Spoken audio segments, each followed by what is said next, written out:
E você, estudante aí do outro lado, já ouviu falar na expressão bactérias metanogênicas, bactérias patogênicas, bactérias fixadoras de nitrogênio? Então não sai daí que o professor Marcelo vai te explicar.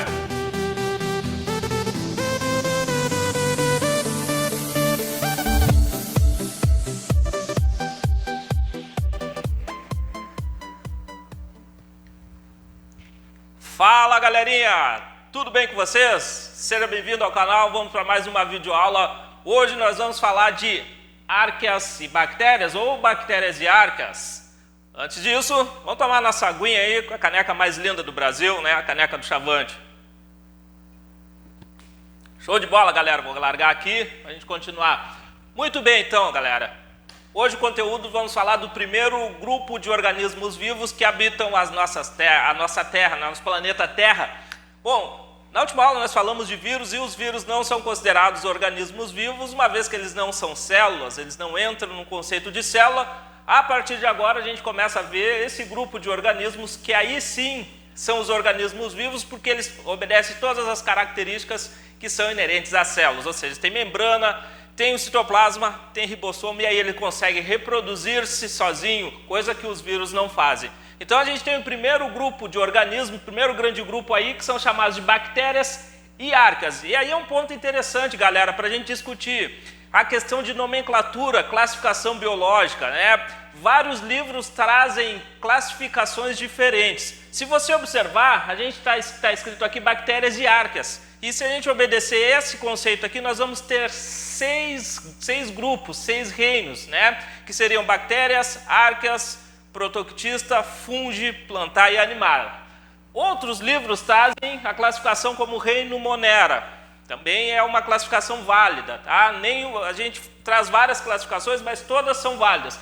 Reino Monera está na maior parte dos livros, tá? E quer dizer o quê? Que os organismos, essa palavra Monera quer dizer que são organismos menores. É isso que quer dizer, vem do grego, tá? Essas palavras aí. Bom, independentemente disso, se você vai utilizar bactérias e árqueas ou o reino Monera, o que é interessante você saber? Você precisa entender quais são as características desses grupos aí. O que o define? Então, nas características gerais, a gente já tem 3 características que, se você bater o olho, você vai dizer, opa, isso aí é bactéria, é Monera, é árquea, independentemente de quem for, ok? Quais são essas características? Todos são seres microscópicos, ou seja, nós não conseguimos observar a olho nu, precisamos do auxílio de um microscópio para observar esses seres, tão pequenos que eles são.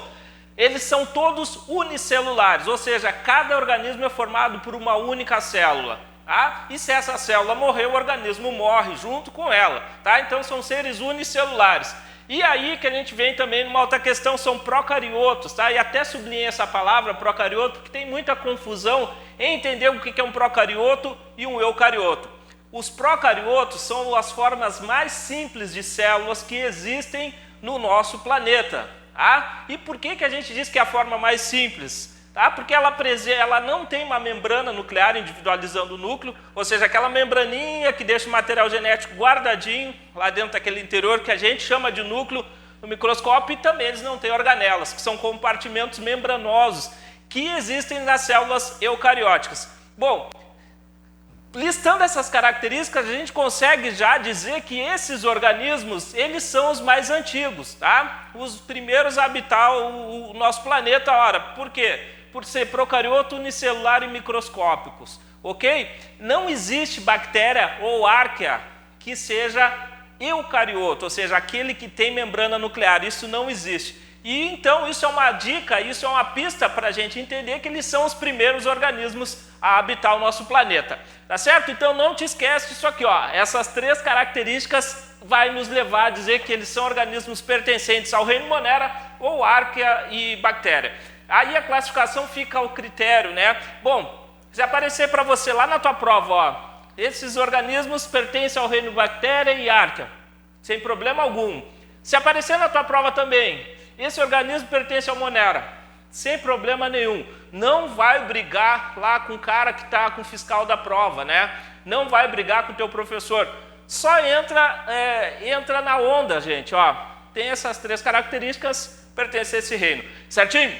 Bom, a gente, para falar dessa característica, a gente precisa entender, né, esse cladograma aqui, né, essa árvore filogenética aí da proposição da vida. Essa aqui é uma árvore filogenética que representa os 3 domínios que nós temos hoje agrupando os seres vivos. Quais são esses 3 domínios? O domínio bactéria, o domínio árquea e o domínio eucária. Domínio bactéria e domínio árquea é o que a gente está falando aqui. Tá? Então vejam que mudou novamente a nomenclatura. Tá? Mas tem um detalhe interessante aqui, que esses dois domínios, esses 2 grupos, eles são procariotos, ou seja, são os primeiros que chegaram na Terra. Depois do domínio eucária, são todos eucariotos. Tá? Ou seja, já apresenta a membrana nuclear, delimitando o núcleo dele e envolvendo material genético. Então esse aqui fica para um grupo à parte. Tá? Quem que vai estar dentro desse grupo aqui dos eucariotos? Os protoctistas, que são algas e protozoários, os fungos, as plantas e os animais pertencem a essa divisão eucária.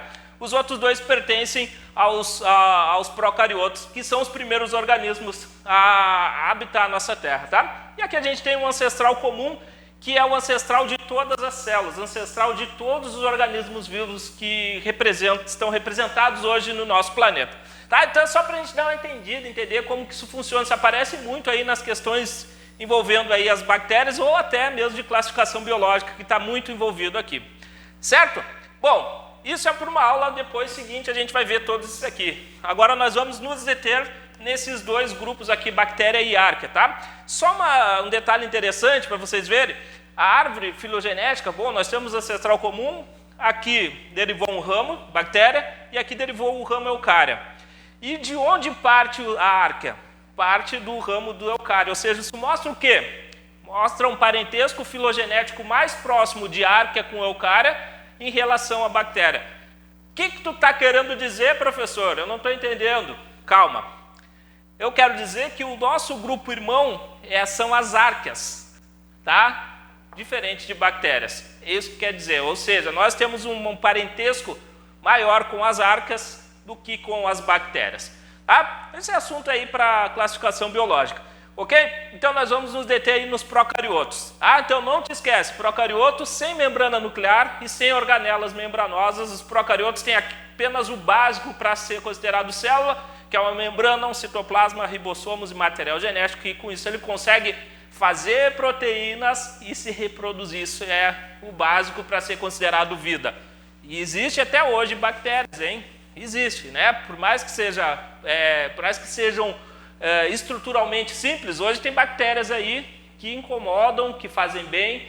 Tá? A gente vai ver isso aí. Bom, vamos dar uma olhada rapidamente no grupo árqueas, tá? Que não tem muita coisa para a gente falar. O que a gente vai falar mais é sobre bactérias. O grupo árquea, a gente tem essa palavra aqui de arqueos, tá? Que quer dizer antigo, primitivo. Então, provavelmente seja o primeiro grupo, né, que apareceu aí nas nossas vidas, né, no planeta Terra, o grupo árquea. Bom, quem que está dentro desse grupo árquea, tá? Só lembrando, bactéria e árquea, vamos falando de árquea. Quem está dentro desse grupo aqui? São as bactérias extremófilas. O que é isso, uma bactéria extremófila? É aquela bactéria que tolera ambientes extremos do nosso planeta. Quais ambientes? Aquele ambiente onde nenhum ser vivo ou quase nenhum vai conseguir tolerar. Quem que estão ali? As árqueas. Tá? Então são bactérias que chamamos de extremófilas. Tá? E aí com isso a gente tem uma classificação, um grupinho de árqueas obedecendo alguns ambientes. Por exemplo, as bactérias halófilas com H, halófilas. Tá? Se a gente pegar essa palavra e quebrar ela, halos quer dizer sal, filia, né? A filas vem de filia, quer dizer afinidade. Então são as bactérias que têm afinidade com o ambiente salgado. O que isso se traduz para nós? Elas toleram altas salinidades. Você já ouviu falar do mar morto? Aquele mar que tem muito sal? Quase nenhum organismo vivo sobrevive lá? Pois bem, as halófilas, elas estão lá naquele ambiente porque elas toleram altas salinidades. Tá? Depois, as bactérias termoacidófilas. Termo vem de temperatura, ácidos quer dizer que o pH é ácido e filia é afinidade, novamente. Ou seja, esse grupo de bactérias aqui, esse grupo de árqueas, são aquelas que toleram condições de pH baixo, ou seja, um pH muito ácido, um local onde tem um pH extremamente baixo e também temperaturas extremas, tá? Ou seja, aquelas águas vulcânicas, tá? Onde chega a quase 100 graus Celsius, lá tem bactérias. Quais tipos de bactérias? As árqueas. Quais das árqueas? As bactérias chamadas de termoacidófilas, elas estão nesse ambiente aí.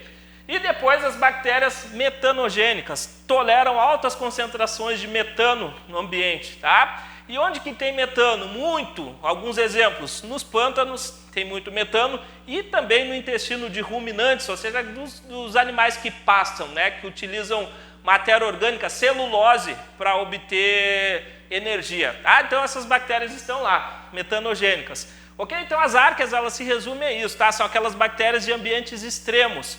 Tá? Então dá uma olhadinha legal nisso aí, dá uma estudada, daqui a pouco você para o vídeo, ó, até sair da frente, ó, para o vídeo e copia isso aí para você ter bem essa informação. Tá certo? A gente vai falar agora, vou apagar o quadro, nós vamos falar das bactérias em si, agora da estrutura das bactérias. Ok? Já volto. Beleza, então, galera, vamos seguir. Aqui já mudei o quadro, já apaguei, já coloquei outra informação. Você viu que foi rapidinho, né? Não deu tempo nem de você dormir, ó. Acorda aí, meu filho. Acorda aí que o mundo está passando. Daqui a pouco eu vou dar um grito aí, vamos acordar todo mundo. Seguindo então. Bom, agora a gente falando especificamente das bactérias, tá? A gente falou um pouquinho de árqueas, agora a gente vai falar das bactérias. É interessante nós caracterizarmos essas bactérias, fazer a caracterização. Qual que é o formato das bactérias? Se a gente pegar grosso modo, tem dois formatos, tá? As bactérias esféricas e as bactérias em formato de bastão. Mas não é assim que vai ser cobrado de você numa prova, no Enem, por exemplo. Vai ser cobrado que as bactérias em formato esférico são chamadas de cocos e as bactérias em formato de bastão são chamadas de bacilos. Então fique esperto, ó. Coco e bacilo, tá? São os formatos, tá? Quando a bactéria é espichadinha é um bacilo, quando a bactéria é arredondada é chamado de coco. Daqui a pouco a gente vai ver que existem tipo de formato e tipo de associação, os estafilococos, os diplococos e assim por diante. Bom, o que é interessante, pessoal, e aí que eu chamo a atenção de vocês, que a tendência maior de cobrar nas provas, de cobrar em questão, é essa parte aqui da estrutura da célula bacteriana. O que existe numa célula bacteriana? É muito simples, tá? Não é difícil. Ela é bem simples, a questão estrutural, o que eu vejo que é mais cobrado aí pelos vestibulares. Tá? Então vamos ver. De fora para dentro das bactérias, ó, esse revestimento, ó, não dá bola para o meu desenho aí, porque tá complicado o negócio, né? Eu vou pedir umas aulas aí com o professor Reinaldo aí, para desenhar melhor. Bom, não dá para entender, né? De fora para dentro, em vermelho nós temos uma cápsula, chamada de cápsula. Ali no outro lado do quadro está explicado, depois a gente vê o que é. Em preto, parede celular bacteriana, PCB, a parede celular bacteriana. Depois em azul, a membrana plasmática da bactéria. E aí, se vocês observarem, essa membrana plasmática, ela tem uma reentrância aqui nessa região, que é onde fixa o material genético da bactéria, que é chamado de nucleóide. Tá? Então, o material genético bacteriano é um DNA circular, todo enroladinho, chamado de nucleóide. Por que chama de nucleóide se você falou lá no início que a bactéria não tem núcleo, não tem membrana nuclear? Isso é uma alusão ao núcleo dos eucariotos, tá? Só que aqui não tem aquela membrana recobrindo. Então, o material genético bacteriano está disperso no citoplasma, ele está solto no citoplasma. E vejam que dentro desse citoplasma não existe nenhuma outra organela, nenhum outro compartimento. Tá? Então a gente tem aqui, ó, o nucleóide, que é o DNA da bactéria. Depois a gente tem pequenos fragmentos de DNA circular também, menores, que são os plasmídeos. Aí são bem importantes também. E a gente tem esses pontinhos pretos dentro da célula bacteriana no citoplasma, os ribossomos, que são importantes aí para a produção de proteína. Isso que faz colocar as bactérias aí dentro dos organismos vivos. Tá? Então essa é a estrutura básica que você precisa saber da célula bacteriana. Tá? A gente vai dar uma olhada aqui no outro lado do quadro, que aí está descrito tudo que tem no desenho aqui no esquema. Tá? Primeiro lá, MP é membrana plasmática. Qual é a função da membrana plasmática numa célula e nas bactérias também? Ela vai delimitar o citoplasma dessa bactéria, dessa célula. Ou seja, ela cria o microambiente lá dentro da célula bacteriana. Aquela solução que tem lá dentro do citoplasma, a solução aquosa, ela não vai extravasar, ela não vai sair. Nem tampouco a solução aquosa que tem fora da célula entra também. Tá? Então aqui, ó. Depois, PCB é parede celular bacteriana. É essa linha preta aqui que eu desenhei para vocês. O que ela faz? Ela vai recobrir, né, ela vai revestir a membrana plasmática externamente. Ela tem a função de dar proteção para a bactéria. Então eu lembro que a bactéria é um organismo unicelular, então ela precisa de uma proteção, né? E quem é que protege ela? Quem protege ela é a parede celular bacteriana. Ela também vai conferir o formato da célula. Então o que eu falei para vocês? Se a célula bacteriana é um bastão, é porque a parede celular configurou esse formato. Se a célula bacteriana é um coco, redondinha, é porque a parede celular dela também configurou esse formato aí, tá? E a composição, é importante também, a composição da parede celular das bactérias é uma composição chamada de peptídeo glicano. É uma mistura de proteína com carboidrato, chamado de peptídeo glicano. E assim, ó, quando a gente fala de carboidrato, a gente precisa entender qual o elemento que está compondo esse carboidrato. No caso do peptídeo glicano é o N-acetilglicosamina, tá? Ô, professor, eu não entendi, eu vou chorar. Não chora, criatura. Fica aí que eu já te explico direitinho. N-acetilglicosamina é uma glicose junto com um átomo de nitrogênio. Isso forma o N-acetilglicosamina, que é o que vai compor a parte de carboidrato do peptídeo glicano. Ah, e por que, Marcelo, tu está falando disso tão específico? Por quê? Você vai ver daqui a pouco mais, nas outras aulas, melhor dizendo.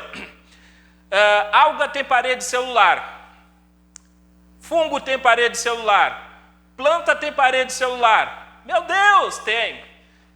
E aí você precisa entender qual é a composição dessas paredes para diferenciar. Por exemplo, parede celular de peptídeo glicano é só bactérias que tem. A parede celular dos fungos é de quitina. Então aí pela parede celular você já consegue identificar. Então tem que ficar esperto, tem que saber, tá? Não adianta nada. Ok? Parede celular é isso. Tá? Daqui a pouco mais a gente vai falar um pouquinho mais de parede celular, mas por enquanto é isso que a gente vai ver.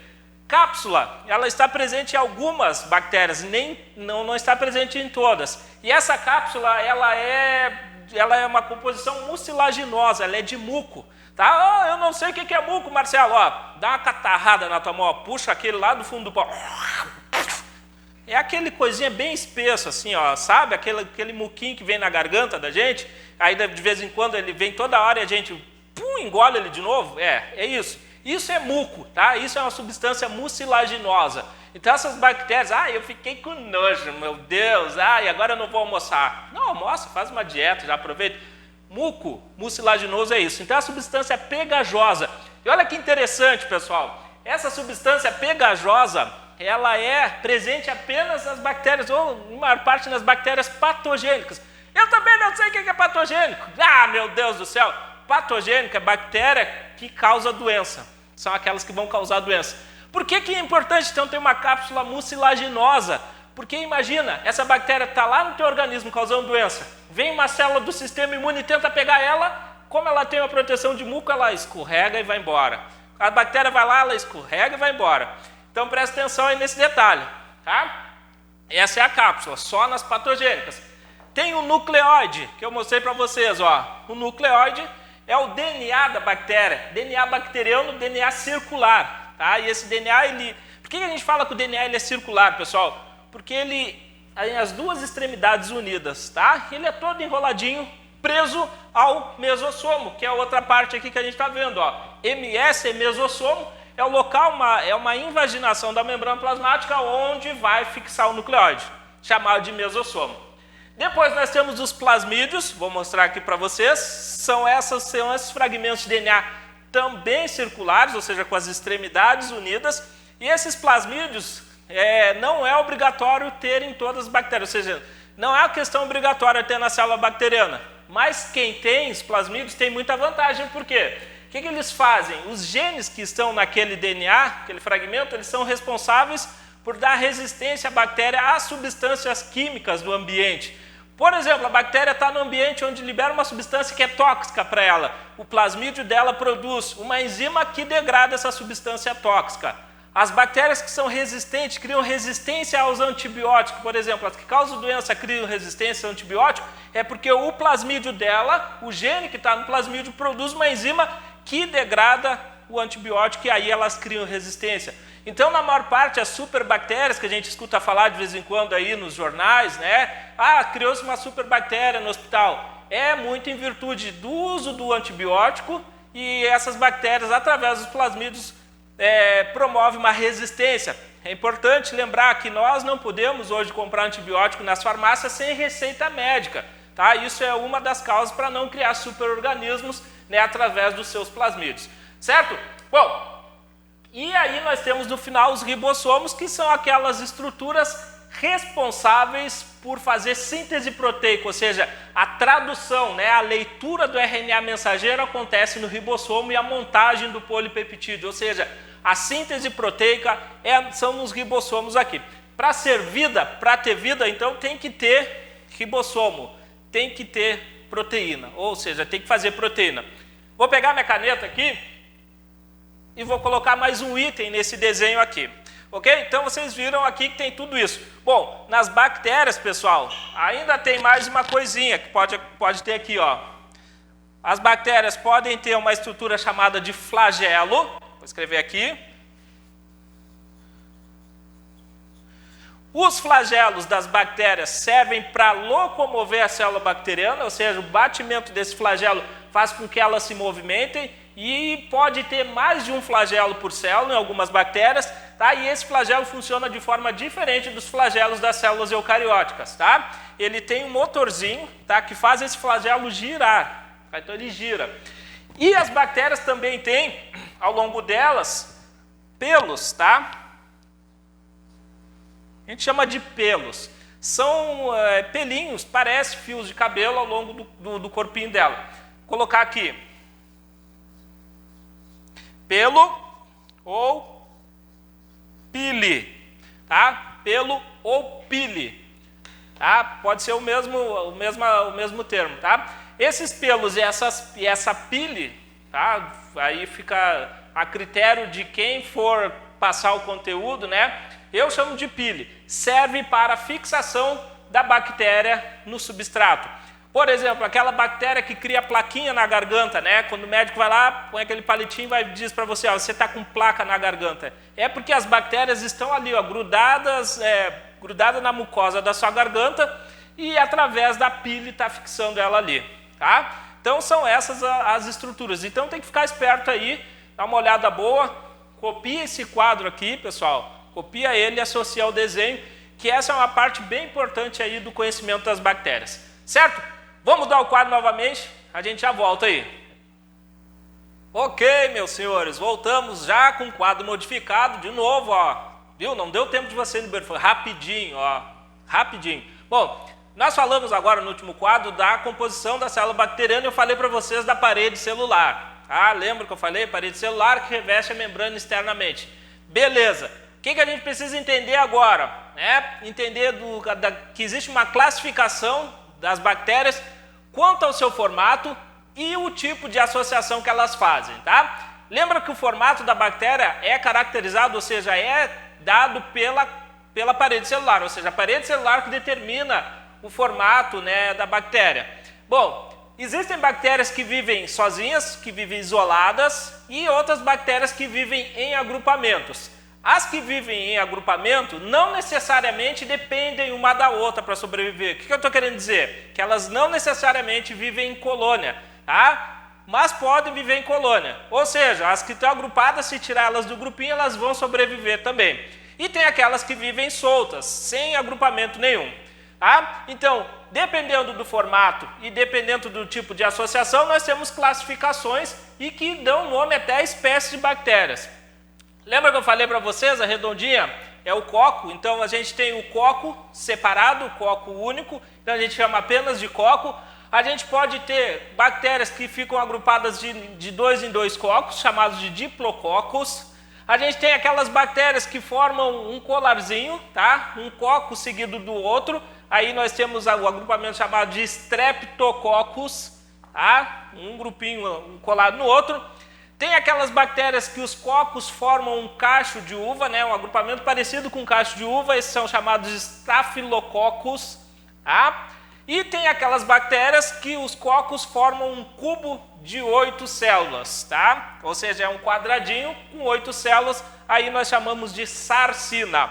Bom, o que isso tudo tem a ver? Quando o pessoal, quando um biomédico, um médico, um biólogo vai no microscópio para fazer análise de uma bactéria, ele vai observar a primeira coisa, se a bactéria é redonda ou se ela é um bastãozinho, ou seja, se ela é um coco ou se é um bacilo. Depois ele vai observar qual é a forma de agrupamento delas. Dependendo da forma de agrupamento, ele já vai dizer qual é a espécie dessa bactéria, o gênero desse grupo de bactérias, que isso é muito importante na hora de um diagnóstico de um médico.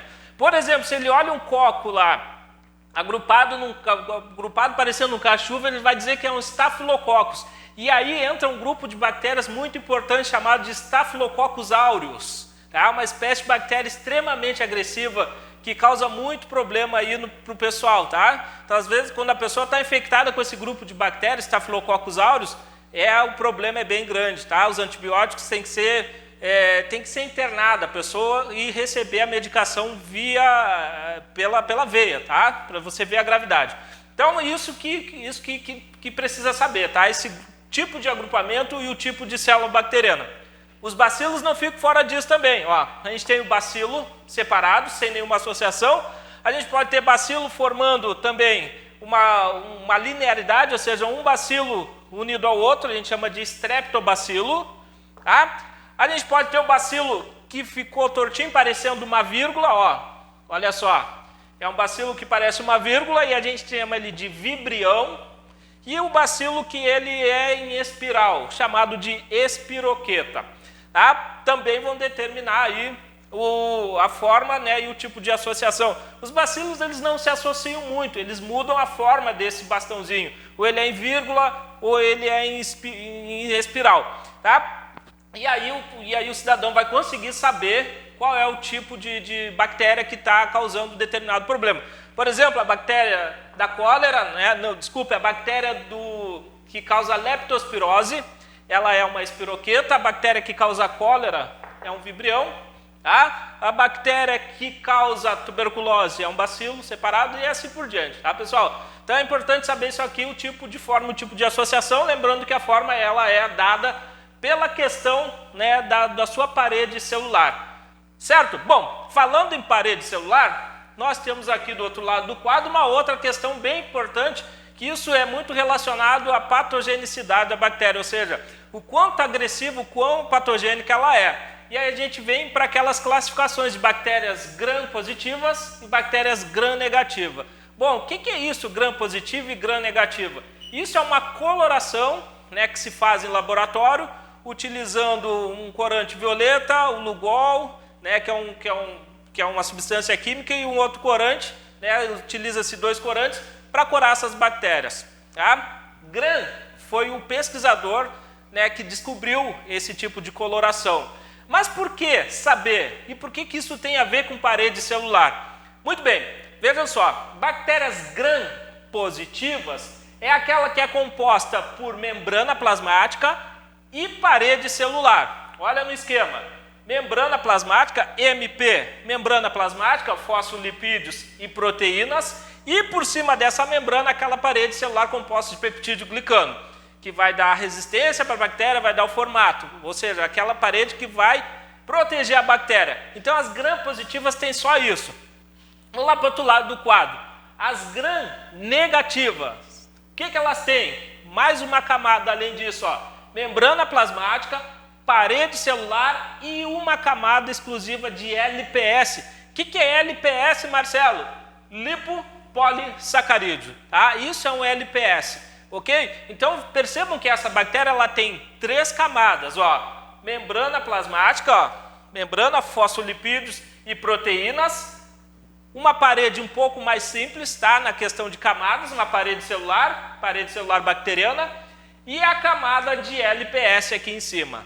Tá? Aqui então está escrito ó, LPS lipopolissacarídeo. E percebam que a camada de LPS ela é parecida com a membrana. Qual que é a diferença então? Na camada de LPS tem fosfolipídios também, tem proteínas e tem o LPS em si, o lipopolissacarídeo.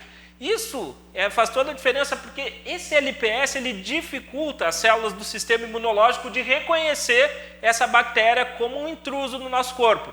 Ou seja, quando a bactéria entra no nosso corpo, as células do sistema imunológico ficam fazendo uma ronda ali no nosso corpo. Se eles encontram uma bactéria, desmontam uma resposta imune. Essa LPS, ela dificulta, ela burla o sistema e faz com que as células não sejam reconhecidas. Tá? Então a coloração de Gram é isso. Agora, vamos explicar por que é Gram positiva e Gram negativa. Bom, aí eu falei para vocês, Gram é uma coloração. Tá? É um tipo de corante que se utiliza nessas bactérias, ou seja, o pessoal que vai fazer a coloração, pega uma amostra da bactéria, leva para o laboratório e vai corar. O que ele faz? Ele vai colocar os corantes. Se a bactéria ficar na cor violeta, ela é uma bactéria Gram positiva. Gram positiva por quê? Porque deu positivo para a coloração de Gram. Deu certo a coloração de Gram. Como que dá certo a coloração de Gram? Ficando violeta, certo? Gram negativa é porque a coloração de Gram não deu certo. Não deu certo. Que cor fica a coloração de Gram negativa? Na cor rosa. Ou seja, para dar positivo tem que ficar violeta. Tá? Positivo é porque deu certo. Negativo é porque não deu certo, ficou rosa. Muito bem. Mas o que isso tem? Qual é a aplicação mesmo em si dessa coloração? Por que isso é importante? E por que esse Gram aqui, esse pesquisador, ganhou o Prêmio Nobel de Medicina? Vai se ligando. Olha só, se o corante utilizado para corar as bactérias de Gram, ele tem afinidade por qual estrutura da bactéria? Pela parede celular, ou seja, o corante ele se liga na parede celular. Então pensa na bactéria Gram positiva, ela tem membrana e em cima da membrana parede. Se você joga um corante violeta, esse corante vai se ligar na parede porque ela está exposta, é a parte mais superficial da bactéria. Ou seja, o corante penetra e cora ela de violeta. Gram positiva. Por que outra é Gram negativa? Porque não deu certo, não corou de violeta. Pensa comigo, ó, membrana plasmática, parede celular e camada de LPS. Onde que o corante do Gram, o violeta, se liga? Na parede celular. A parede celular da Gram negativa está exposta? Responde! Não, né? Não está exposta, né? Ou seja, se não está exposta, o corante violeta chega aqui, como ele não tem afinidade por LPS, ele não cora. Como é que fica a bactéria? Fica rosa. Se não corou com violeta, Gram negativa. Certo? Aí você consegue ver quem é Gram positivo e negativo. Agora, por que isso é importante para a medicina? Pensa bem, quando você tem um fármaco, um antibiótico, que geralmente vai atuar na parede celular, vai desmontar a parede celular da bactéria, então você aplica o antibiótico ou toma o antibiótico e ele vai aqui e desmancha a parede celular bacteriana. Acaba com a bactéria, vai matar a bactéria que está causando problema. Certo? Aqui é tranquilo. Agora pensa na Gram negativa. Você toma um antibiótico que tem que chegar na parede celular. Ele consegue chegar? Não, porque tem uma camada de LPS ainda em cima deles. Então as bactérias Gram negativas elas têm um poder de patogenicidade maior, ou seja, para conseguir liquidar essa bactéria, para acabar com ela, tirá-la do organismo, tem que fazer um tratamento mais específico. Isso foi muito em virtude de antigamente, né? As pessoas tinham doenças bacterianas, algumas sobreviviam e outras morriam, não sabiam por quê, e utilizavam o mesmo antibiótico, né? E umas morriam e outras não. Aí começou a fazer essas pesquisas, opa, vamos ver. E aí chegou a essa conclusão. Pensem bem, quem é que tem maior proteção aqui? A negativa ou a positiva? Questão de camadas. Claro que é a negativa, ou seja, ela tem uma camada a mais do que a positiva. E se tratando de antibiótico que vai atuar na parede celular bacteriana, a Gram positiva tem a parede exposta, a Gram negativa não, tá? Então é uma questão de camadas. E outra questão importante é que a Gram negativa, ela tem o LPS ainda, que está em vermelho aqui, ó. Esse LPS, como eu já falei para vocês, ele vai burlar o sistema, né? Ele impede que as células do nosso corpo de defesa avistem a bactéria, consigam reconhecer essa bactéria. Tá? Isso é coloração de Gram. Certo, gente? Bonitinho. Olha só. A gente vai fazer a videoaula 2 de bactérias e arcas, tá? Então não sai daí, a gente tem a segunda parte no próximo vídeo. Tá legal, gente? Um grande abraço aí para vocês e até o próximo vídeo.